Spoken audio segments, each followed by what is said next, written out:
I think writers, when they're moved to put pen to paper, like I think that also comes from a place where they're really wrangling with a big question.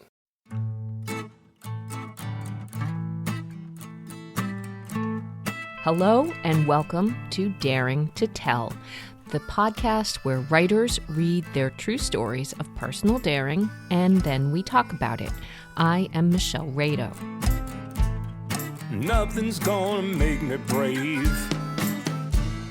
Nothing's gonna make me brave.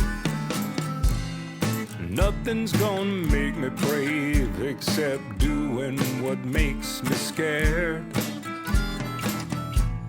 Today, I am as excited as ever to bring you a conversation with writer Phuc Tran.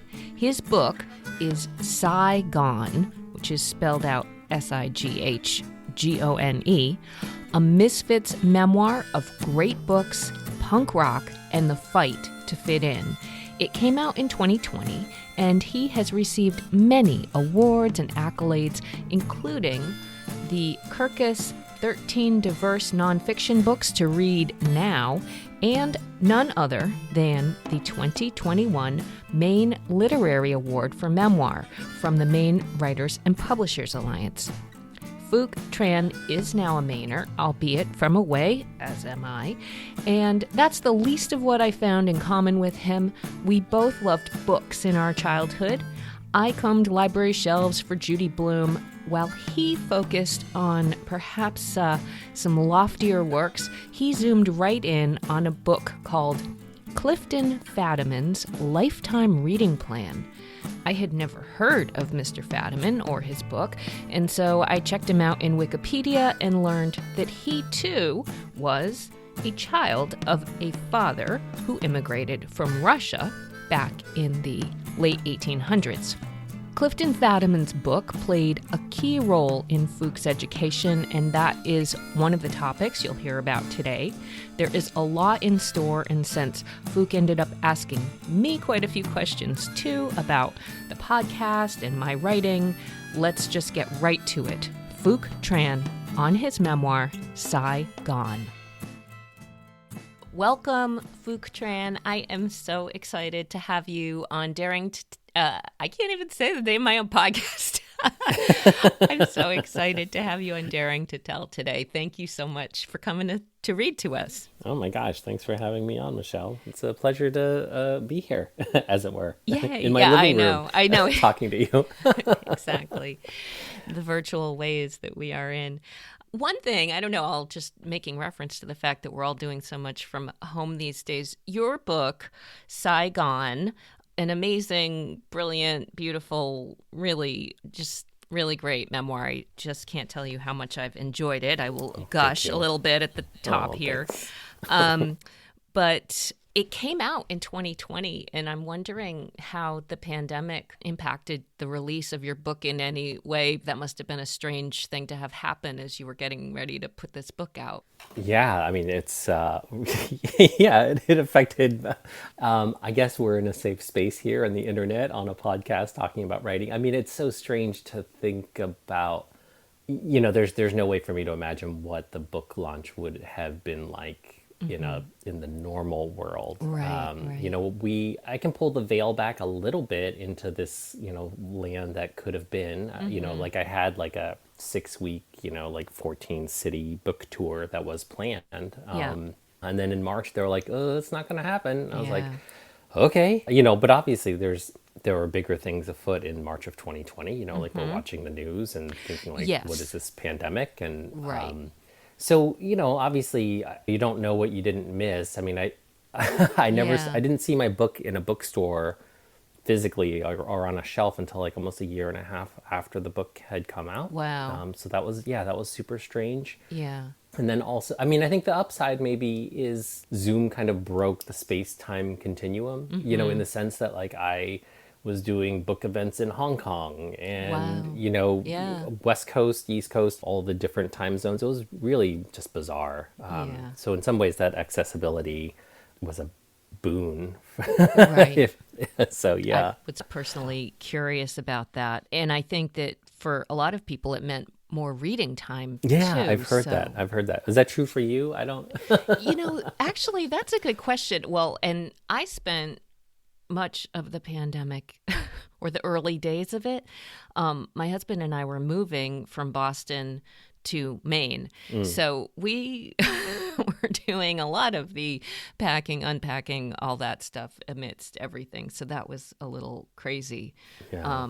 But yeah, afterwards, I did have more time and I have done a lot more reading. And in fact, I launched this podcast. So that was, I guess a silver lining or Yeah. something. And was Amidst. the podcast sort of like a project that you had on your mind for a while, and the pandemic just sort of was like the kick in the pants that you needed to make it happen, so to speak? A little bit. I would say not the pandemic per se, but I appreciate the question because with my background as a radio producer, I always loved coaching people, reading things, and I've always loved books, and I have been working on a memoir for quite some time, and I love listening to writers read their own work. So I had been listening to a whole bunch of audiobooks, and I was also in a writing group, like a publicity platform group, and many of the writers were all working on memoirs that they had. So it was this convergence of me meeting a large group of writers trying to publish new memoirs and me leaving my job and having the time to put out a podcast as sort of a platform building exercise. And I went back in my journal and found maybe someday I would do a podcast and I call it Daring to Tell. So I think it's funny that I guess it had been kicking around my head for a while. Yeah. But yeah, that's kind of how the podcast came in. That's amazing. And is there, can I ask? Yeah. I'm so Turn curious. the tables. No. I just want to know, is there a specific like lens or era or framing for your memoir? Like, is it like coming of age? Is it sort of just like, how did I get to this place that I'm at now? Or is there, Yeah. So it's about the bigger picture is that I grew up as a Christian Scientist. So growing up Christian Science was really challenging and difficult. And it's something that sort of my own coming of age as I came into my 20s and got out of the church. My mom is still very connected to the church, in the church, devoted. And that's sort of the backstory or the deeper layer of what it's about. Sure. Where sort of the framing that I'm working on was that I had gastrointestinal surgery, woohoo, back in, in 2015 when my doctor had found a large polyp that was like heading quickly towards cancer. I am very glad that it wasn't.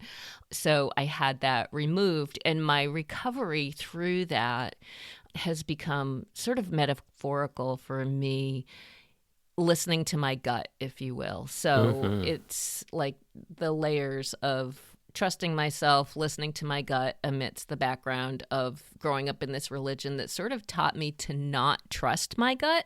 So I guess I have to work on a better elevator pitch No, that's good. I love it.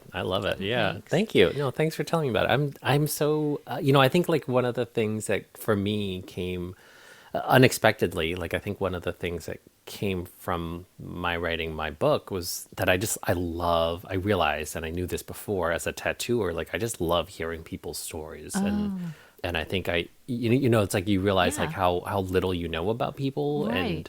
and how rare it is that people have an opportunity to tell their story. And I think it's really important for all of us, both to listen and also to feel validated enough to share our story. So thank you for sharing that elevator pitch. Absolutely. And I couldn't agree more. I mean, that's sort of why I'm doing this podcast is I think that the chance to share our stories, to tell them, is at the core of who we are as human beings. And it's interesting you say as a tattooer. So do you get to hear lots of stories? Oh God, yeah. As people are.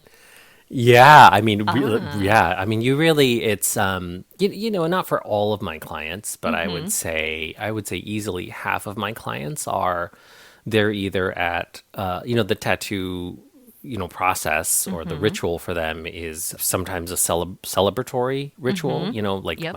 I just had a baby or whatever. Yeah. I just graduated Right. and then sometimes I just retired. I'm having a midlife Yeah. crisis. Yeah. But then I would say the other, split is people are at their absolute worst. Right. And it's like this healing process for them, like I lost a Right. spouse, I lost a child. And so you're just, you're there to bear witness Yeah. with your clients as they're going through this process. It's incredibly powerful.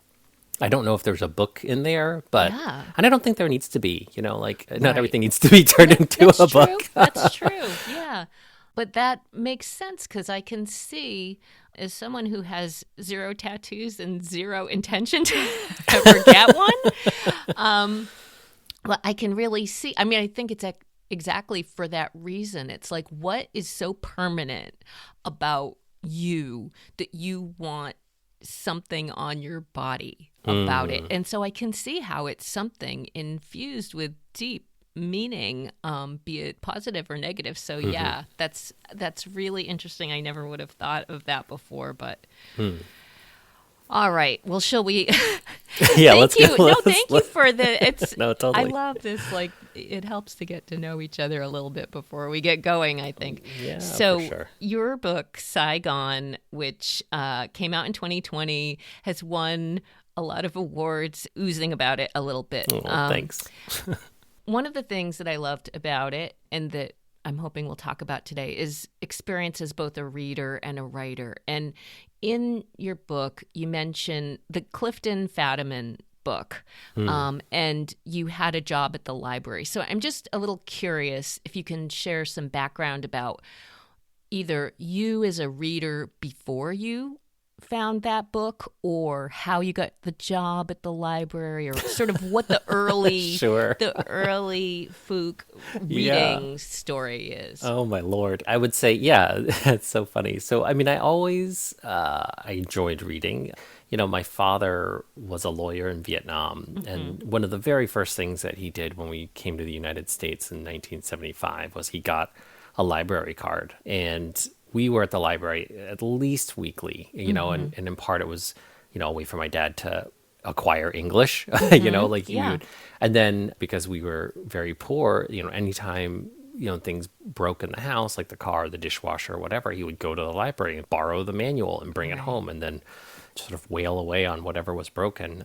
And so he would always bring me and my brother to the library. And so we just grew up there. It was sort of like second church. And so I was always a reader, and then in my middle school years, I just, sort of transitioned over to like comic books and sort of like fantasy stuff. And then early in high school, like the very short version is that I realized that there was some cachet, I thought, in the classroom in being well read, or at least appearing to be well read. Right. And so I just started reading sort of like whatever books teachers would assign. I would always do all the assigned reading, and then if a teacher would just like make an allusion to a book in class, I would go to the library, check that book out and read it, which I didn't think was precocious or weird at the time, although everyone tells me that it is weird. But, a teacher would make a reference to like Kafka, and I'd be like, oh, who's Kafka? And then I would go to the library and read it. Right. And I wasn't a very deep reader, but I would always be able to say like, oh, well, I read The Trial by, Franz Right. Kafka, and people would be like, who are, as like a Yeah. 15-year-old kid Yeah. in the 80s, And then I got a job at the library. So like I was just like, this is the greatest job ever. Right. Because you had spent so much time there, it just seemed like. Totally. Yeah, Yeah. it was just like a natural fit. And frankly, I would just like sometimes hide in the stacks and just like read a Yes. book Yeah. or pick Perfect. books up off the shelf and Yeah. like thumb through them. And then I discovered as our library was having this like sort of fundraiser sale, and they were selling all these discarded titles. And I came across Clifton Fadiman's Lifetime Reading Plan. Just the name Yeah. alone. Right. The Lifetime Reading Plan. I was like, what is this? And Exactly. so I pick it up and I open it up and I'm like, no way. Like, because I had always wondered, like, what makes a book a classic? Like, nobody would tell me, like, what's in the people make these allusions to, like, the Western canon. But, like, Right. as a kid, especially as a kid, and as a kid whose parents don't even really have any cultural literacy. Like you can't ask like your parents, like, Yeah. is this in the canon? Is this not in the canon? Like, Stephen King, not in the canon, right? But right. Charles Dickens is like, wait, why? Like, I love Stephen King, Right, you know? right. But then so I found this book and I thought it was like the secret handshake for the Western world. And so I just started reading or trying to read whatever books sort of caught my eye in the list of, I think it's like 104 or 107 books that were listed in Fadiman's book. Yeah. Well, that's pretty. I find that really incredible because just as someone ridiculous. who also loved reading, I feel woefully underread, when it comes to the Western canon and literary classics and all that stuff. So I guess, what did you connect with once you started reading them? I think like as a teenage boy or just as a teenager, like I think your angst is very high, right?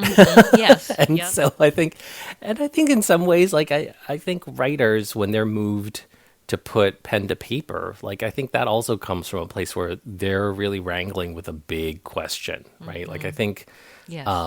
I think for a work to end up in the canon like that, like I don't think this is like a paycheck writer. This is like a person who's like, I've got Right. some shit that I've got to work out. Yeah. This is the only way I know how. I can't afford therapy or whatever.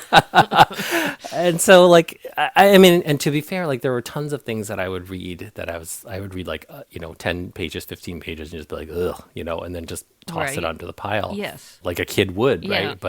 But the stuff that really grabbed me was like, sort of the feelings of alienation, like wrangling with life's big questions about like, who am I? Where do I belong? What is my purpose to life? And, all those things. I mean, like the Scarlet Letter, I mean, like for someone who's like just feels so alienated from their town, like I just don't know if there was a better book written for me than the Scarlet Letter. Yeah. It was just incredible. Yeah. Yeah. Well, I think it's incredible that, especially the way that the book was put together, that you used each one of these classics to sort of exemplify what you were going through in the grappling with each chapter. That was brilliant. And as someone, I was sort of alluding to, again, what I identify with a lot is growing up in a small town America kind of situation, because I grew up in central Massachusetts, and I feel like my town was probably not so dissimilar than yours. It might have been a little smaller, I'm not sure, but anyways, all of those feelings of the high school and felt very true to me. And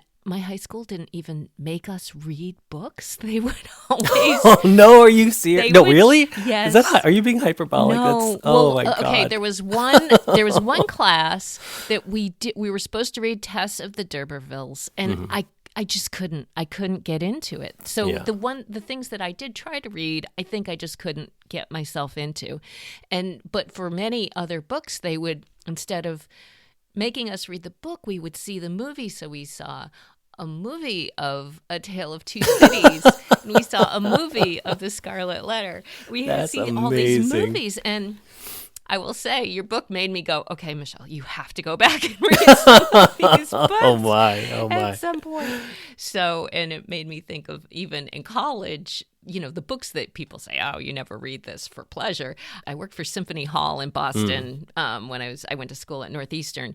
And so I was sitting in the switchboard operator little office, and I was reading Henry Miller, actually. And some guy came in to like leave his beeper or whatever they do at the symphony. And he said, you must be reading that for some class. No one reads Henry Miller for pleasure. And I was like, oh, I'm reading it for pleasure. But so that's my only bragging rights to Amazing! I love it. I book love that it. I read for pleasure.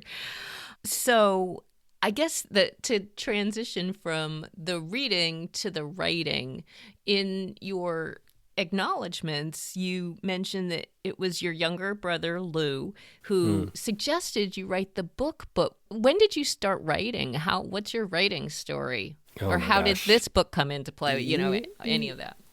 Yeah, and I think my brother is so good at seeing sort of my aspirational self, even before I'm able to see that, like I think I'm much more jaded and cynical than my brother's. He's great. He's really, people, like when people meet us, or they've only met me and then they meet my brother, like they'll come back and be like, oh, you're the asshole in the family. I'm like, yeah. My brother's like really the nice guy, and I say that not in a in just a very self-aware way.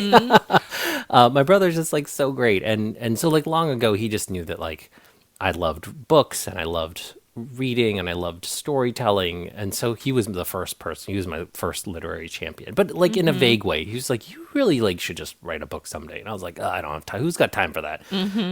So the book process really just came from it all just sort of happened backwards. You know, and the shortish version is that in 2012 I gave a TEDx talk, and it was like the first time I had ever publicly shared my story in any way, and the reception to it was so powerful, and I was like, oh, I guess people want to hear my story, you know. And so then I started doing live storytelling here in Portland, sort of in the vein of like The Moth, like I did, like up in Brunswick there's the storytelling that happens at the Frontier Cafe. So I did that. It was like once or twice a year I would craft like a 7-minute story, you know, a true life story, and then I would get up on stage and tell it. And so I did that from 2013 till about 2016. And then in 2016 a literary agent just sort of cold called me because she had seen the TEDx talk and said, hey, you seem like you've got an interesting story and an interesting way to tell it. Do you want to write a memoir? And I was like, I don't know, I guess maybe. And so she just asked me to write something. So I just sat down and I wrote the prologue to the book, you know, just as it is. And it was just all about, you know, me and this other Vietnamese kid and my feelings for him. And she just really loved it. And so that's where it started. So as like a writer, you know, in air quotes, I don't know if I've had, you know, like I didn't do like an MFA program or anything like that, but nor, you know, and I don't have a degree in creative writing or of any sort, but I sure love to read. And I think, you know, you put enough hours on the other side of the trenches. You kind of have a sense of what you know, and I think through the whole process, I just kept thinking, well, what's the story that I would want to read as a reader? Like, just write that. And at the very worst, it'll just be a thing that only you will enjoy. And at the very best, it will be so singular because it's tuned to your sensibilities in an authentic way, right? Like absolutely. So yeah. Well, it is absolutely that, and I'm so glad that you did because, you know, and I was excited to take the class that I took with you on your singular voice, and so I think that the storytelling part of it makes a lot of sense, and I've always loved those same kind of things, the Moth, the storytelling events. So the question I usually ask most writers, but this might be a little different from you, but why do you write? I mean, you were asked to, so that could be maybe that's it. But have you kept writing since? Yeah, I have, and I think you know, I like to joke that, you know, I don't have to write for tenure. And my identity is not wrapped up in being a writer. You know, like I have friends who are writers, you know, in bold, you know, block letters. And so, or they're just driven by this impulse. And it's not to say that I don't have that impulse, but because there aren't any other external pressures for me. You know, the joke is that I'm the most dangerous person to be writing a book because, like, I don't, like, what do I care? Like, you know, in some ways, I'm just going to write. That's the best person to be writing a book, frankly. Yeah, right. I kind of think so. Yeah. I think I just want to write. Yeah, I just want to write books that move me. You know, like or tell stories that move me. I don't think this is too soon to share now. Like, you know, I think I was. Right after the memoir came out, you know, I sort of started taking notes on other writing projects, and I was really interested in, you know, working on a novel. But then I ended up doing like a 6-month gig working for HBO on a TV show. So like that, so that chewed up quite a bit of like sort of my writing bandwidth. And then I just finished that in October. And then cool. Thanks. Yeah. And then I was getting ready to like sort of work on the novel again. And then I was asked to collaborate with an illustrator on a children's book series. And so we just sold that. So I've got, cool. So I just, to Harper. Yeah. So HarperCollins literally just last week bought the children's book stuff. So congratulations. Thanks. That's really exciting. It's so, I mean, in some ways it's like, I'm not good at staying in my lane, but part of that is that I don't know. It's like that feels really constricting to me.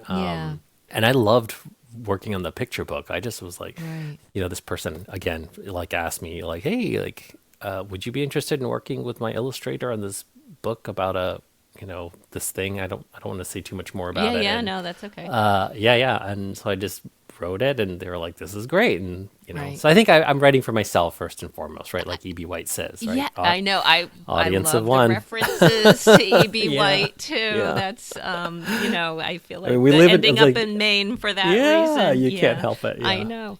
And then the other thing about not staying in your lane is that you also had this love for art. And so clearly you have your tattoo. Are they called tattoo parlors? I feel woeful. It's okay. Yeah. I mean, they can. I think, Tattoo tattoo studio. studio Okay. is good. Yeah. Tattoo shop or tattoo Thank you. studio. Okay, Yeah, I'm of gonna- course. Of course. Thanks for asking, though. Embarrassing. No.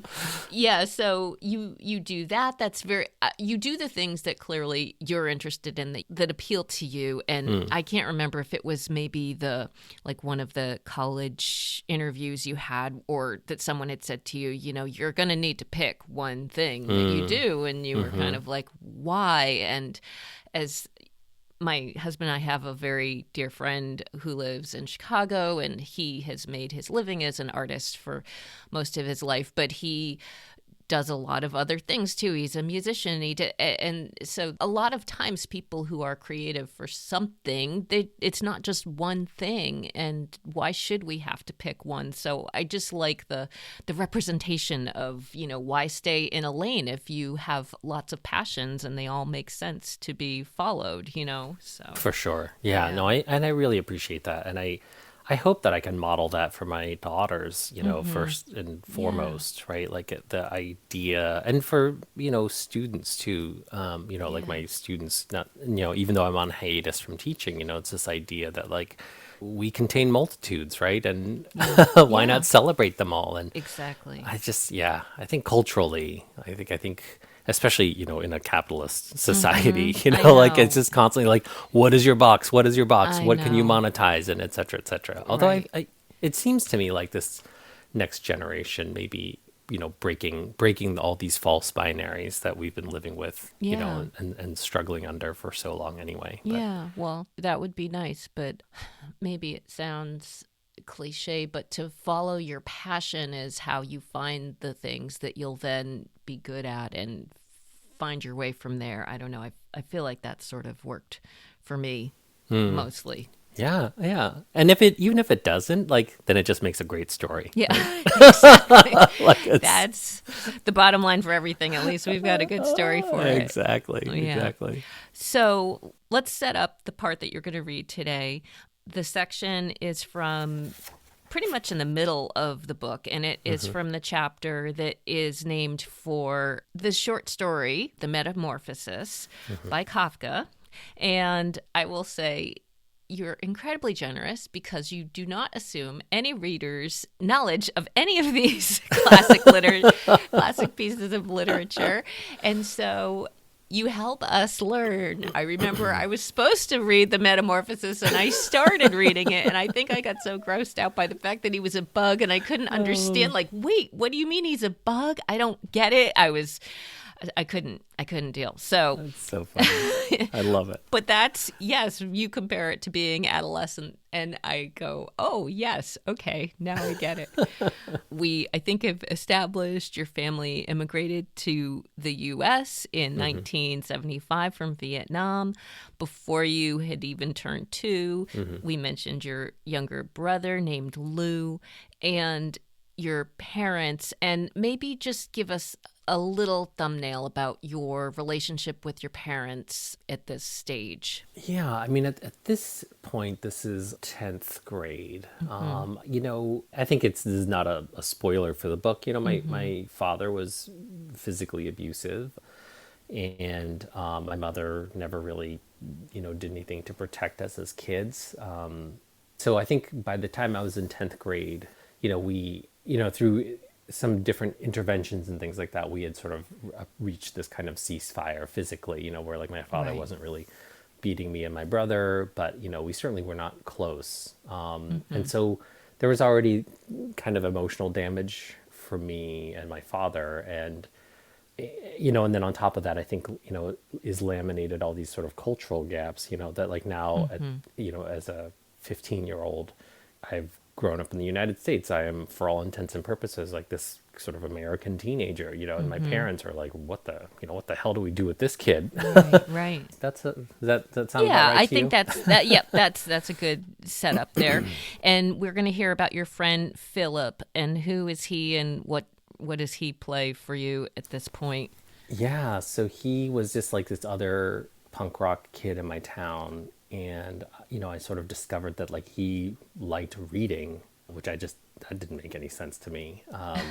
And so he like lent me this book. He lent me, Camus' The Stranger. And I was like, oh, like you read books? Like, and I'd always liked reading, but I sort of like kept it quiet and didn't really talk about it around my punk rock friends just because I thought, it was just like nerdy and bookish and, Right. Who did that? Who talked about reading? So he was almost perhaps your early role model for not being in one lane. Yeah, absolutely. He's unfortunately dead now, but I wish that he were alive. I would love to talk to him about it. But the nice thing is that Philip's mother actually read the book, and Philip is his sort of pen name. Like I changed all the kids' names in the book, Sure. but Philip's mom read the book, knew exactly who her son was, reached Yeah. out to me, and it felt like she said it was like such a funny gift to be able to, he's been dead for probably like 10 or 15 years, to open up this book and then all of a sudden be revisited by him. Yeah. Anyway, it was a nice sort of reconnection with his mother. That's Yeah. very nice. Yeah. And then the other thing about this section is this was kind of in the middle of you being grounded for 6 months, Yeah. which is like the longest grounding I have ever God. heard of. Oh, my God. And you had been arrested. We won't Yeah. go into the arrest at this point. People can read the book if they're curious about this. But what did the arrest and the grounding do for your social status at that point is the other kind of quick... Yeah. Well, I mean, I think, I was just like, this makes me super cool, Right. like, like, I just like, I mean, I think I didn't realize that there was any social cachet in getting arrested until, well, you just don't know. And then all of a sudden you go to school and the kids are like, I heard you got arrested. Whoa. And you're like, oh, wait, that's a good thing. Right. It's, who knows? Yeah. Well, with that, we will hear Phuc Tran read from Sigh. I flitted about in school doing only slightly more than the minimum for my classes, though I now had more time at home than I had before. Philip's injunction about AP US history and school was planted in my mind, but it grew no firm roots and bore no fruits. My motivations at school were to maintain my grades so that when I was eventually paroled, I could go back to hanging with my crew, to skating, to going to shows without sneaking around in the underbrush of lies. In English class, Mrs. Ferguson was dragging the class's discussion through third period, straining heroically against the inertia of kids who hadn't read Great Expectations. At some point in the discussion, Mrs. Ferguson mentioned something about the search for meaning in one's life. My ears perked up. Remembering what I had read in Camus, I raised my hand. It sounds like it's a common question, those big questions about meaning and life. It's a theme that shows up a lot, right? Like in the existentialist writers, like Camus and Sartre. Life is absurd. That's their take on it, at least, on the meaning of life. I overpronounced Camus and stumbled over Sartre's name, pronouncing it more like Tartar. But I remembered a little bit about the existentialists, and I was cocksure that I had pronounced Camus correctly. Mrs. Ferguson tilted her head. Yes, I suppose that's true. It does have a connection with many other great books. She was gracious, given that I had anachronistically shoehorned an allusion about French existentialism into a Victorian English novel. I leaned forward at her observation that I had read a great book on my own, and I felt the class's energy turn toward me. Even my listless peers stopped their doodling and looked up. Phuc, have you read much Camus or Sartre? Mrs. Ferguson asked with apparent intrigue. Just The Stranger, The Myth of Sisyphus, and No Exit, so far. But I just borrowed The Plague. I added the so far, thinking that it sounded smart, and hinted at an intent to read more, as vague and uncommitted as that intent was. She nodded, approvingly. Well, thanks for making that connection, Phuc. See me after class, please. I can recommend some other books for you if you like existentialism. A teenage boy who liked existentialism? She might as well have said that chocolate was delicious, or Freddie Mercury had a nice falsetto, or Dickens was wordy. Encouraged, I made a few more not stupid remarks during our discussion, and after class she scratched out some titles on the back of an old mimeographed vocabulary quiz. You should read some of these works too, if you like those other books you mentioned. It's a mix of novels and plays. I nodded gratefully as I read the list. Waiting for Godot by Samuel Beckett. Catch-22 by Joseph Heller. Rosencrantz and Guildenstern Are Dead by Tom Stoppard. The Trial by Franz Kafka. Thanks! I'll definitely check these out. At the library. Pun intended, you know. She laughed. Well, good. Keep reading and making those connections. That's what it's all about. The connection. I read the Beckett and Stoppard plays in quick succession and incorporated them into our class discussions when I could. My limited literary credentials of 5.5 books on existentialism being more than anyone else's reading list of none. No matter, my classmates gave me wide berth and listened with a respect that I had never been afforded, and Mrs. Ferguson checked in with me about my extracurricular reading. I was astounded and intoxicated by this shift in reality. What I read and what I said in the classroom mattered. It changed the way my classmates saw me, if they had seen me at all, and it changed the way my teacher saw me. And the truth was that I hadn't read that many books, nor was I some sonnet-quoting super genius of English literature, but I sounded like one because I could refer to other books that I had voluntarily read, which apparently no one else did. Unsure of what else to read or what would sound impressive, I made certain to read our class's assigned books and whatever else Mrs. Ferguson recommended. I also figured that I could look up the authors in the library's encyclopedia just to be able to say something vaguely biographical about them in class discussion. My peers' esteem, which started bubbling in English class, boiled over into some of my other classes, and I happily rode the swells of admiration as my classmates realized that I wasn't some loser who was getting shit grades. The feeling that I had with my punk crew, that feeling of being part of something, that feeling of respect, had crept up in a place I wasn't expecting. The classroom. The sensation was fleeting, hard to pin down, but it felt real and complemented my crew's safeguard on the streets of our town. My classmates' open regard was public recognition of me and my intellect. Some kids seemed intimidated, and in my immaturity, their intimidation felt like respect, or something close enough for me. For the first time, I felt as though my peers were seeing another side of me, and this new side was earning their attention and esteem. It was a feeling that at that moment was completely unfamiliar to me. If I could command academic respect by reading 6 books, what would happen if I were to read 12? That fall and winter, I read everything I could, filling my name-dropping arsenal with Orwell, Bronte, Woolf, Nietzsche, and whoever else was recommended. I savored the academic clout that reading a book gave me at school, and beyond that, I discovered that I actually liked the books my teachers recommended to me. My perceived need to read changed, slowly and surprisingly, into a desire to read, a desire that I didn't fight. December 1988, St. Patrick's Church. For my mother, Christmas Eve Mass was the culmination of her piety and devotion. All the Sundays, the extra Masses we attended on Ash Wednesday and Good Friday, they all climaxed in December at midnight Mass. My mind wandered, as it usually did at the other Masses, skipping from games of See People I Know to thinking about song lyrics. I played a game where I tried to turn everything into a Smiths lyric. In the name of the Father, and of the Son, and the air of a shyness that is criminally vulgar, He will come again in glory to judge the living and the dead, and in the midst of life we are in debt, etc. For us men and for our salvation, he came down from heaven, and heaven knows I'm miserable now. The chapel's lights dimmed as candles were fumbled in the dark. The liturgy ended as silent night swelled up from the choir and parishioners.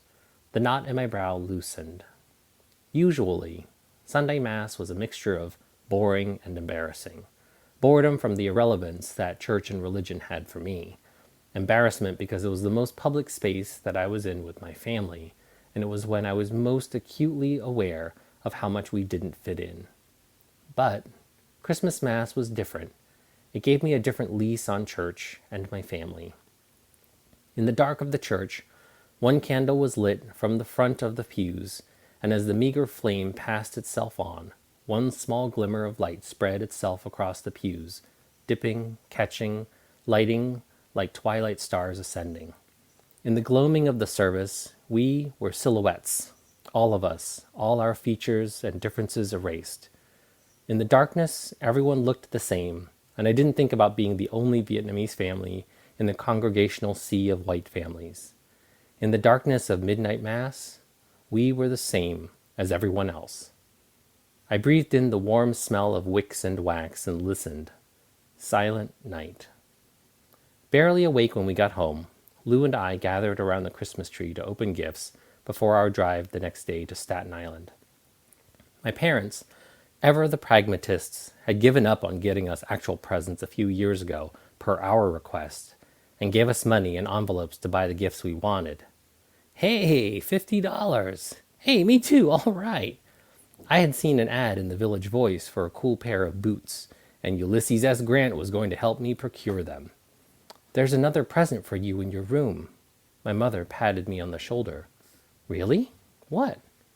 I was well beyond bikes with ribbons, and given my current state of home incarceration, I wasn't sure what it could be. I padded down the hall in my socks, my parents behind me, and opened my bedroom door. It was a stereo system. Brand new.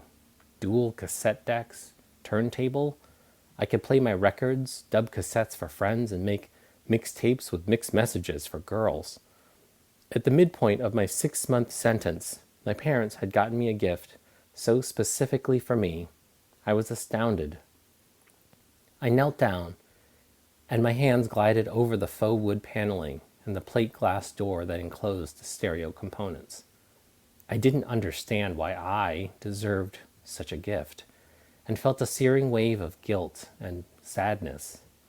I recognized my parents' forethought in buying me a stereo. Among the components between the dual cassette decks and the receiver was something I hadn't seen before. Whoa! I mustered a few words together. That's a CD player, my dad said from behind my crouched position. Music is supposed to sound really good on a CD.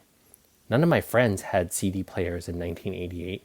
I didn't own any CDs, but from working at the mall and seeing them in their giant oblong cardboard boxes, I knew that they were more expensive than records and tapes.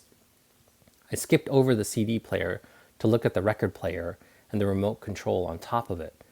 That's a remote control. Have you ever seen a stereo with a remote control? I hadn't.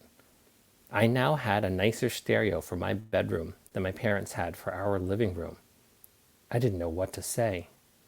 Still lingering in the doorway, my dad continued with his showroom sales pitch. I asked someone at work what kinds of speakers were good, and he told me that Advent speakers were very good. I was sold, but my silence sounded like indifference. I didn't say anything because I was too grateful. I didn't say anything because I, inmate Phuc Tran, incarcerated at 1010 Harriet Street, couldn't believe that I got a brand new stereo for Christmas in the midst of being grounded. We can set it up when we get back from New York. I was still silent, and the void of words created a space between us. My father retreated away from that gap, and as he walked down the hallway, the gap widened into a chasm. I didn't thank him, and his shuffles put a distance between us that gulfed too wide for words. Muffled in the silken gauze of the ineffable, we lost an opportunity to connect with a kind word, with tenderness as father and son. Maybe we would have failed anyway, but I didn't even try. We didn't talk about how he felt or how I felt or where our relationship was. We never did. I had never heard my father say, "I love you" to me, and maybe this was his fumbling way of saying it. I didn't give him a chance to say anything, and I didn't acknowledge my suspicion that the magnanimity of the gift was my parents' attempt at mending our relationship. "We see you," they wanted to say. "We see you listening to music. We know that you love it, and this is for you because we love you." Their kindness was confusing for me, and it was easier for me to play the simple role of a teenager being angry with his parents. It was easier for me to fixate on the cool new stereo and not to think about why I got a cool new stereo from my parents. In the midst of my own changes, I wasn't able to change my perspective on my mom and dad, to consider that my parents might be changing. Maybe they wanted to change the story of parents being the antagonists in their children's lives. We didn't have the script for that scene. I missed the cues for the dialogue, and the curtain closed on another moment of disconnection. March 1989, Carlisle High School. School was stomping along. On my way to gym class, I stopped at my locker to get my gym uniform, which was still unwashed months later, and varying shades of off-white. No white socks. I couldn't find my gym socks. Fuck. Fucking Liam had borrowed them again earlier in the week and hadn't returned them. It was the third time this had happened, and our gym teacher strictly enforced the 3 strikes policy. Improper gym uniform 3 times in a marking period, and you failed gym. And this was my 3rd gym class without the full uniform. I had everything except the socks, but that didn't matter to Coach Woods. In the gymnasium, I walked past Coach and his clipboard, hoping he wouldn't notice or would give me a pass with some unheralded kindness. No chance. He called our names and rattled off the uniform as he checked them off. Tran, white t-shirt, green shorts, white socks, light-soled sneakers, athletic supporter. Tran, where are your white socks? Sorry, I forgot them. I lent them to someone so that he could wear them. Coach didn't acknowledge my explanation. You know this makes 3, Tran. You'll get a fail for this marking period. Fucking fuck. I had black socks on, but I needed to have white socks. Fucking white socks. I was going to fail gym class and not make honor roll. But I made honor roll with my academic grades, right? Would I really be denied honor roll because of a technicality? In the days leading up to receiving my report card, I thought about trying to forge the honor roll stamp, but it was too mechanical and I had never forged anything. It would be too much of a gamble.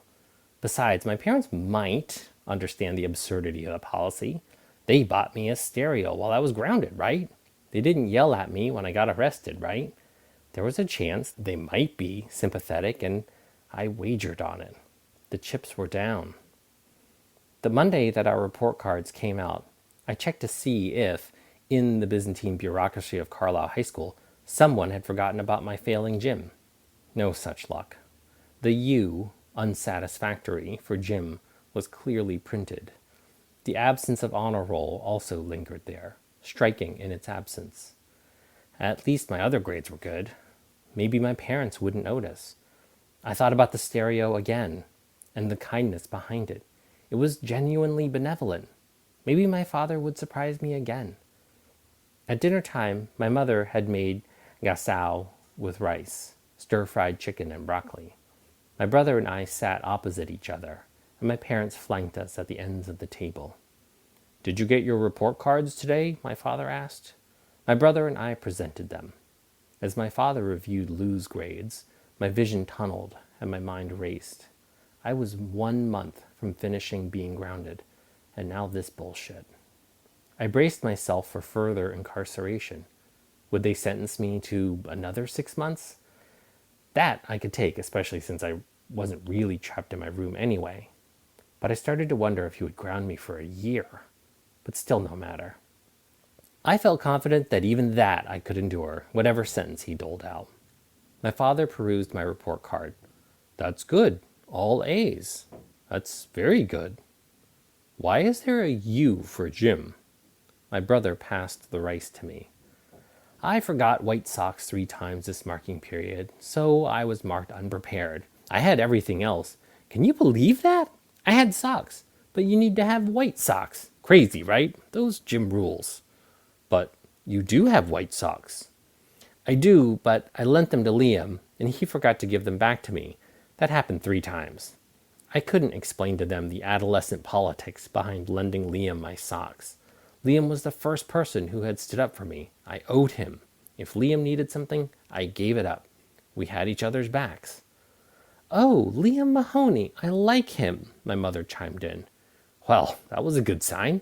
I lent socks to a kid whom my mother liked. "Your grades are good, though. You still made honor roll, right?" my dad asked. Well, technically, no. I hoped that I could misdirect him with further explanations. But colleges won't look at honor roll anyway. As long as I have the grades and my SATs are good, this won't matter in the long run. It's just 1 marking period out of the 6 that we have, so in 4 weeks I'll be back on the honor roll. It really is just a technicality. I'm just not on the honor roll this marking period, but I will be again. No big deal. God, that was a fucking ramshackle defense. A long pause hovered over the table after I finished my lawyering. "So, no honor roll?" my dad asked. "No." He sat in silence, the bowl of rice wafting steam before him, holding the report card, unable to look at me. My mother and brother had begun eating, trying to ignore the situation and diffuse the heavy silence by not chiming in. But my father continued to sit there expressionless as I tried to read his stubbled face, thinking that I was definitely going to get grounded for longer than I was anticipating. In my mind, I tried to guess how much longer, looking for a poker tell in his expression. I looked at his hands, flat and bone-thin on the table. Suddenly, the end of the table snapped with a loud crack as the blue and white bowls and chopsticks went flying, the bowls breaking. Bits of blue and white ceramic dragons and bats scattered in shards on the floor. The chopsticks skittered with high, rim-shot clacks like a drum roll. My father pushed his chair back quickly. My report card flew onto the floor, covered in food. My father had raised his arms and slammed them down so hard that the leaf at the end of the table had snapped. He had broken the table. His whole face twitched with rage. He and I stood up simultaneously, and he lunged for me, trying to grab my arm. This was definitely not going to be a grounding. I moved quickly to my right as he kept lunging for me, my brother and my mother still seated, though my mother was now Vietnamesing, "Honey, please stop. Dear, please stop." Years of playground instincts kicked in from avoiding the bigger kids and bullies. Don't let him grab you. But this wasn't a game. My father lunged for me again, and again I ran to the right, both of us sliding in our socks. Face to face, he lunged left and I moved left, sliding again on the linoleum. What the fuck is going on, I thought. He stopped chasing me and yanked a kitchen drawer open, brandishing a pair of scissors. Scissors? What the fuck was he going to do with... He lunged for me with the scissors. Did he try to stab me? He swung at me again with a wide arc, scissors pointing forward. Fucking shit, he's trying to stab me. We circled around the broken kitchen table 3 times, kicking shards of bowls and clumps of rice. "Come here! I said come here!" He kept lunging at me with the scissors, missing. My mother's cries of "stop it" and her sobbing were the background to my father's primal grunts as he lunged with the scissors. "Huh! Huh! Huh!" His face was crimson, his neck veins bulged against his collar. His tousled hair lurched upward each time he jumped forward with the scissors. Lou had retreated silently to the perimeter of the kitchen and hid his body around the corner. What the fuck is going on? I ran out of the kitchen and into the nearest room, the bathroom, and locked the door. I backed away from the door, out of breath, and slouched on the toilet. I heard my dad standing outside the door, and he struck it a few times, rattling the flimsy wood. Jesus Christ. He waited outside the bathroom door for a moment and stormed off down the hall. Doors slammed, crashing, splintering sounds. I opened the door and inched toward the noise, which was crackling from my bedroom at the end of the hall. From the hall, I saw my dad, seething with fury. He was snapping my records in half. I felt sick.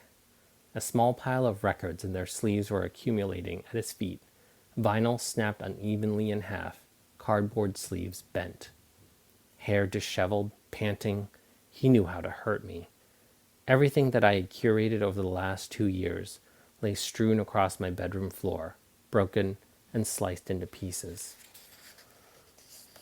After a few album dismemberments, he stopped taking the records out of their sleeves. He snapped them whole until he heard the vinyl crack inside. Some he threw against the wall.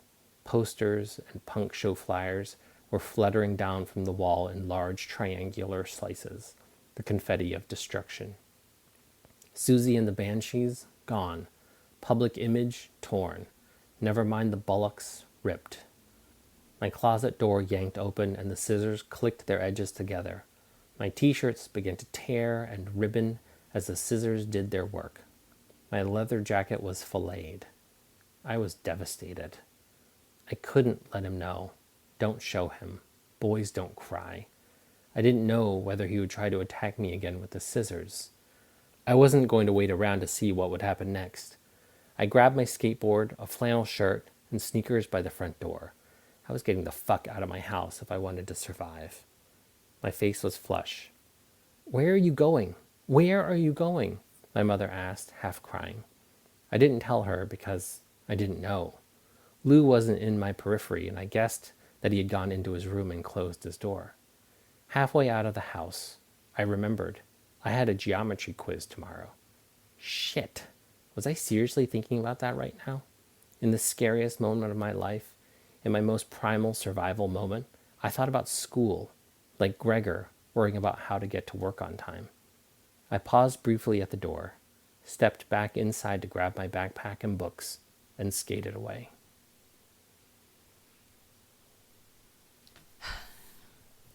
Thank you so much for reading that. Sure. I have to take a deep breath. It's really, really powerful. And I think that I'm guessing it's not a coincidence that these two really emotional scenes at opposite ends of the spectrum were kind of back to back. And I'm wondering, because I love reading what other writers say when they are saying some of the most difficult things they have to say. And which one was harder for you to write? The stereo gift or the night your dad lunged at you with the scissors? Oh gosh, that's such a great question. And no one's ever asked me that. And I would definitely, I think the answer might be counterintuitive, but I think maybe because you asked it, you maybe could guess that it's the stereo. I think the stereo scene was really, that was the first time, I had told the knife story in sort of varying versions of it, like on stage, publicly. But the stereo scene, was the first time that I had ever sort of written about that, and to kind of like unpack that and do a little bit of a, for lack of a better word, like a postmortem, on who I was as a teenager, is hard. It's hard, it's ugly for sure. Well, it's very vulnerable. I think when we write things, it's easy. I shouldn't say easy. One, nothing. It's definitely not easy.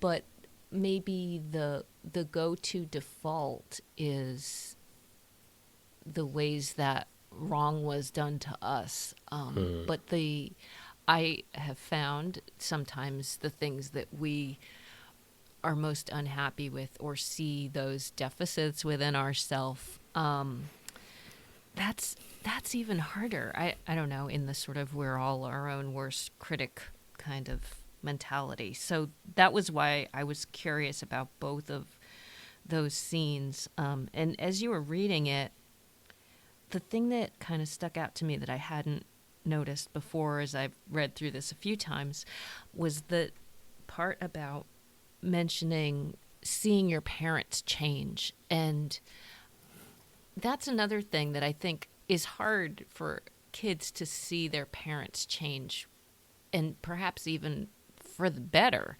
I don't know if there's more you have to say about that, or Yeah. it's not really a question, but No, yeah, I know. I think you're spot on. I mean, I think it's the metaphor I think is, I mean, of many, right, that you could choose is, you're like trying to, build this bridge as you're driving on it, right? yeah. And relationally, like I think especially I can't speak for all Vietnamese people, but Right. certainly, at least in my family, and I could say, I think confidently that in Vietnamese culture, relationships, especially familial relationships, are deeply hierarchical. And I think it's really hard for parents to make adjustments and to transition to having a different kind of relationship with their kids other than, sort of this like Confucian hierarchical one. Right.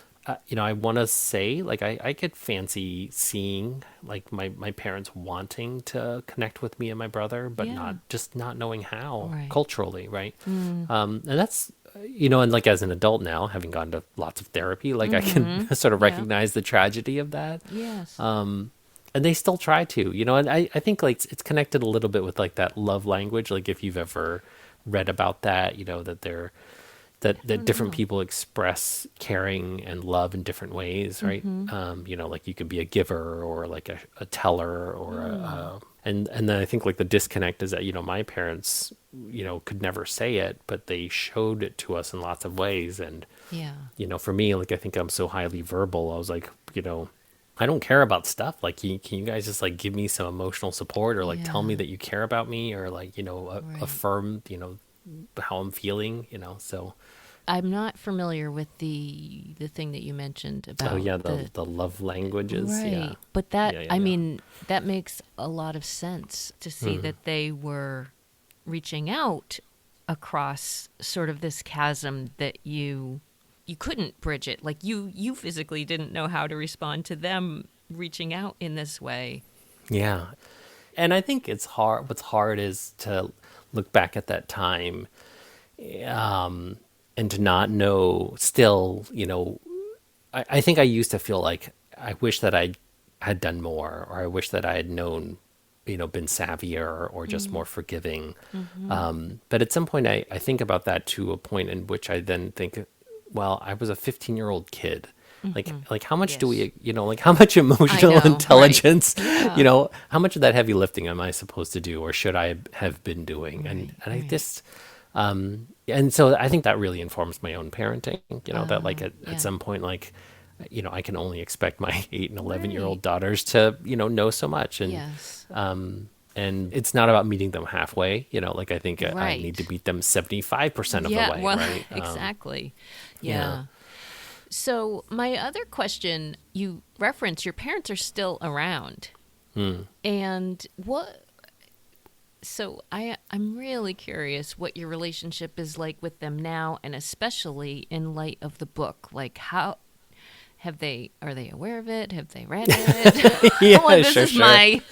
my Yeah. deep dark secret question. Yeah, you for know? sure. Yeah, right. It's yeah, and I think it's funny when I was asked once. Someone said, "Are your parents still alive? Because you sure write you write about them like they're dead, and, Yeah. meaning that with the kind of candor and Yes. kind of like no no fucks given." No, they're still alive, very much alive, and but I think no one was surprised by the book that I wrote, only because I am so much like the sort of outsider / black sheep in the family that like this book very much is on brand for me. Right. Like it totally Yeah. tracks with my story. And they knew that, the writing project, started. I let everybody know in the family. I was like, hey, I'm working on memoir. And, And I said very specifically, that I was only going to write about events that I was witness to or a participant in, Yeah. like with the exception of one story. Like I know that I wasn't going to tell any one story that wasn't mine to tell. Yeah. And my parents, I sent them this pretty long questionnaire because like I wanted to do research and get the timeline right and, get, sort of factual things right. And they were very forthcoming about a lot of it. I have like very long text threads with my dad about like, my dad actually kept a diary from when they fled Vietnam. So he knew Wow. like the day and the time that like we boarded Wow. transports and things like that. It was Yeah. very like he's he's very strange in that way. Well, he was a lawyer. He was, yeah. He, So, yeah, he wanted to document all the yeah. paperwork. He wanted all the paperwork. That's so true. And so I think once like our sort of relationship fell apart as like a teen, when I was a teenager. I mean, we never really went through periods where we didn't talk. But I think once I stopped being close to my parents, I was never really close to my parents. And that's not to say that we're estranged in the way that, like, say, Tara Westover is estranged from her Right. family, I think. Yeah. Like, I still talk to my parents. We have, like, a text thread going on and all that stuff. But we're not, like, emotionally close. So when the book came out, they never said, like, hey, we read it or we didn't read it. And so, like, after almost, like, 9 months, finally, like, on some text message, I texted them and I said, hey, have you guys read the book yet? Like, it's just so Right. funny, right? Like, So I they feel like were you're- aware of it. Like, Oh, you, yeah, right, absolutely. yeah. And like, they even came to like the Zoom launch and Oh, everything. wow. Yeah. But like, they never said like, hey, good job, or like, hey, we read your book. Like, it was just kind of like crickets, Yeah. So, so finally, after 9 months, I said, have you guys actually read the Right, book? I'm curious, like you don't have to read it. It's, and then my dad just texted me back and he said, yes, I read it. It was very painful. And that was it. Yeah. That was the only conversation we had Wow. about it. Yeah. I can't tell you how much this helps me. Sure. No, It's, I, yeah. I'm glad. I think it's hard. And I think so much of it depends on what kind of relationship a person Right. has with their family, right? Right. But I mean, I'll say, I guess, I think that it really exemplifies that there's so many types of love, which is why that love language thing is very interesting. That, like, some people become estranged from their parents, and some people are very close with their parents, and some people have, I guess I'll sort of I'll give you a little bit about No, please. my Yeah. my mom is like the most loving person I have ever met. I mean, she is far and away the most loving person I know. Yet there I feel similar to what you're saying about, like, sort of this represents who you are in the family, because I do feel like I'm the naysayer. Like, I'm the person that always has to bring up all the bad stuff and has to, because she is so positive with everything that she feels, sort of like in a religious sense, that it manifests positivity. And so I have to, like, be the counterbalance to all that positivity by being incredibly negative. Jeez, that's a lot of work. Yes, Michelle. it really is. And so it's funny, like, amidst all of my story of Christian Science childhood, I'll just sort of call it, Yeah. she holds out great, I think, hope and love that at some point I'll come back, and that it sort of doesn't matter what I could ever do, she would still love me. So that's, like, at once a very foundational thing. But at the same Yeah. time, I feel like there's so much about me and all my negativity, that is not seen. And so that's why, like, for you to say, your parents saw who you were. They saw you falling in love with this music and what it meant to you. And that was huge to get that stereo. So I learned so much from reading other people's words when they say really brave things. And you have said so many really brave things. Oh, and thanks. I I just can't thank you enough. And I love chatting with you about it all. It is like, this is the best. Oh, thanks. I mean, it sounds like, to give you some encouragement, it sounds like I think it sounds like you're really wrestling with exactly the right thing. And I think, and I felt like it was such if this makes sense, like if for me, like in writing about my parents, in their fullest capacity as humans, right? Like I'm in trying to capture the ways in which they were so incredibly strong and resilient, Right. and all the ways in which they were deficient and negligent. Exactly. Yep. It's hard, and I think that the magic, though, I think is, and the humanity, like, lies in that dissonance. For me too, right? Yeah. For all of us. So I think it was really affirming and powerful for me to do that for them, and for myself too. So Right. so it sounds like you're on the right track. Oh, thank you. Yeah. I appreciate that. So my final question that I will ask after all that is, what was most daring for you about this book? Gosh, yeah. I think giving myself permission and encouragement to write it. I just felt like, for so long I just didn't think that my feeling was always like, who the fuck am I to write a book? Like, who am I to who wants to read my story anyway? So I think once I got over that, and I don't know if it's cultural or if it's just sort of like the Gen Xer in me who's just like, nobody cares about anything, everything sucks anyway. Like, I don't, Right. So I think once I got over that, then it was really easy. Like, just like the initial, like, the hump of like just getting started, Yeah. because I think like once I'm engaged in a process, I swing for the fences like every time. Yeah. But when I'm sort of front and center and it's my story and it's me, and then it's hard for me to be like, ugh, who am I? Like, who cares? Like, Yeah. yeah. So that was tough. And sort of a follow-up to that, knowing that you had been approached to write it, did you have additional pressure on yourself? Because that can be a tough spot to be expecting to deliver something if you are asking yourself those questions.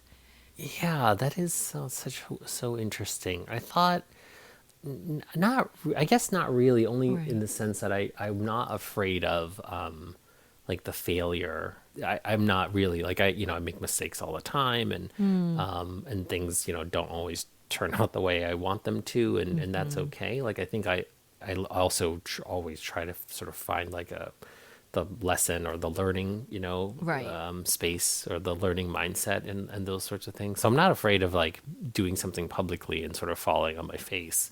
So for whatever reason, incredible advantage. I mean, I guess, what's the worst that could happen? Like, I feel like, no adventure starts with yes or with no, right? No adventure starts with no, right? Yeah. Like, so I like to say yes to as much as I possibly can. That is great. Yes. My poor wife. She's like, when are you going to say no to something? And I'm like, I don't know. We'll find out. We will find out. Well, yeah, for sure. Great. Yeah, the lesson of yes. That is another one, because I think that I certainly have erred on caution a lot. Yeah. Very, very much. I've always been the overly cautious person. I mean, and I think even, I don't know, quickly just dip back into your background in small town America. And I don't know, as a boy, like, you were in there, like, having fights with kids and, bullies and getting picked on. And in a small town, and I felt very vulnerable. And I spent most of my childhood with plenty of girls get beat up too. But I was just a really hesitant, shy, like, hider. I would hide all the time. So I think as someone whose defense mechanism or whatever is like duck and cover or something, sure, to step out in front of something is like, okay, I'm at last trying to get there. So yeah, that sounds amazing. I would love to maybe when the live storytelling stuff fires up again in Portland, I might nominate you, with your permission. Oh boy, because I think that's really I would love that, honestly, because I would love to see you do it. I really enjoy reading my own stuff. I have enjoyed it a great deal. One of the things I will even declare, I really want to organize somehow locally, like a Daring to Tell reading event. And it would be like a little local kind of, somebody reads their stories, and I love that. So yeah, put my name out there. Do it. I absolutely will. Yeah, there's so many like these like locally organized. There's one in Lewiston called The Corner. Oh, okay. And so there's one here in Portland called Sound Bites, which it's been at the Frontier and also here in Portland. So there's lots of opportunities, but for me, like that was really like the training ground for both like the vulnerability piece and like the sharing your story publicly, and also just like the honing of the craft of like you have 7 minutes, like you really just need to tell like that's the scary part. See, it's actually like the live storytelling, that to me is a little scarier than if I was reading something. Like I enjoyed the reading. There's something about that that's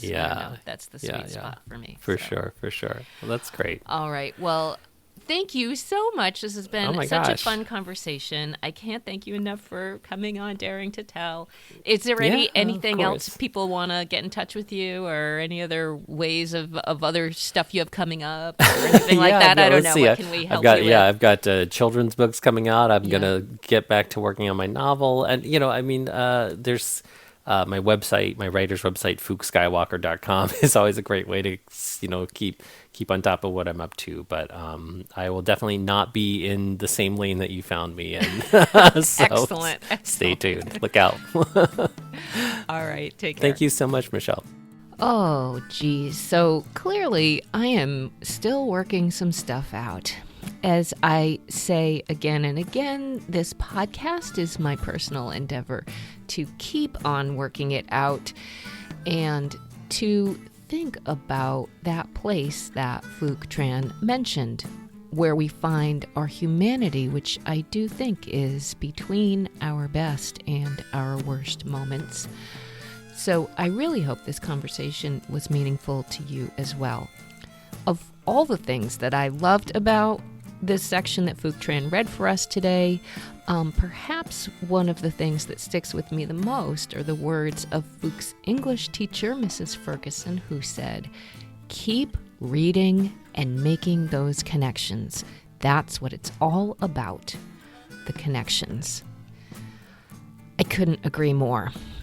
If you would like to make a connection with Phuc Tran, his website is PhucSkywalker.com. That's PHUC, Skywalker.com. And his tattoo studio in Portland, Maine is TsunamiTattoo.com.